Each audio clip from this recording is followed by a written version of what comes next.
Messi trying to get through undetected. Goalkeeper's decided to stay at home, and Messi takes full advantage. But the flag... You just watched a goal. The crowd went insane. Players were sprinting toward the corner flag, and then the flag went up. Or the screen froze, and everyone just stared. Offside. But here's the thing, most people who watch football every single week still don't actually know why that goal was ruled out. They just accept it. Today, that changes. Because once you understand offside, truly understand it, you'll never watch a game the same way again. Let's start with what most people think offside is. They think if a player is ahead of the ball when it's passed to them, they're offside. Simple, right? Wrong. The real rule is this. A player is offside if, at the exact moment the ball is played, any part of their body they can legally score with is closer to the opponent's goal line than both the ball and the second to last defender. Three things have to be true at the same time. The moment the ball is played, the body part, and the second to last defender, not the last one, not the goalkeeper alone. So if the goalkeeper is on the line and one defender is ahead of the attacker, there is no offside. That defender is protecting the attacker from being in an illegal position. That's already more complicated than what most fans think. Here's where it gets even more interesting, because being in an offside position is not actually an offside offense. Read that again. You can stand in an offside position all game long, and nothing happens. The offense only occurs when you become involved in active play. FIFA defines this in three ways. 1. You play or touch the ball. 2. You interfere with an opponent, meaning you block their line of sight or affect their ability to play the ball. 3. You gain an advantage from being in that position, like the ball rebounding off the post to you. This is why you sometimes see a player standing in an offside position and the referee waves play on. They're not involved. They're not interfering. They're just standing there. That nuance alone explains about 40% of the arguments you'll see on social media after a match. Now let's talk about VAR, because this is where offside went from a gray area to a source of pure rage. Before video review, linesmen had to make a split-second judgment with their naked eye, and honestly, they were wrong, a lot.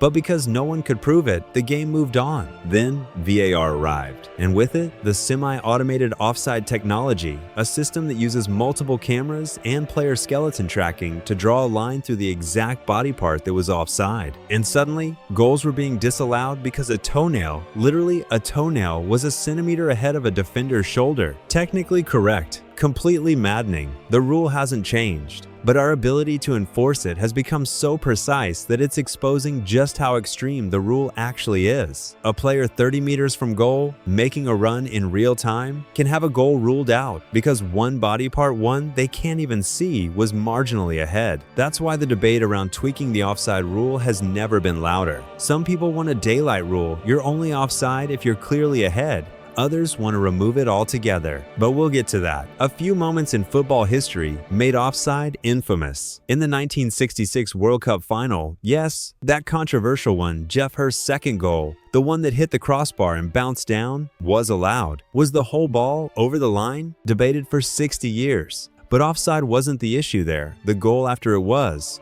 With a fan on the pitch, context matters. Fast forward to the 2022 World Cup, Saudi Arabia versus Argentina.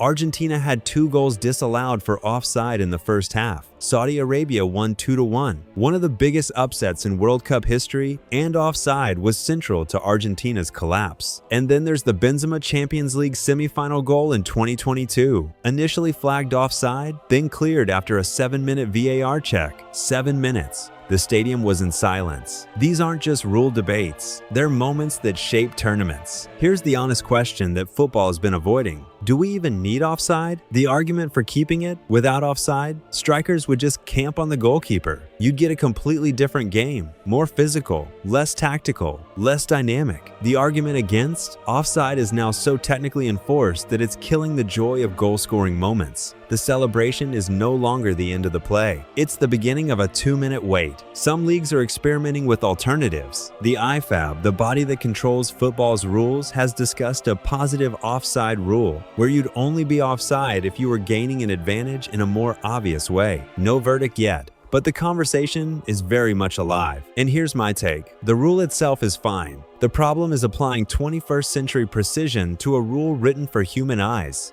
That mismatch is what's breaking the experience. So next time a goal gets ruled out and everyone around you is shouting at the screen, you'll know exactly what happened and why. Offside is one of football's oldest rules, and somehow one of its most misunderstood. Now, you're not one of those people. If you want more of this football explained the way it should be, subscribe to Kick Logic. Drop a comment. Do you think the offside rule needs to change? I want to know where you stand. See you in the next one.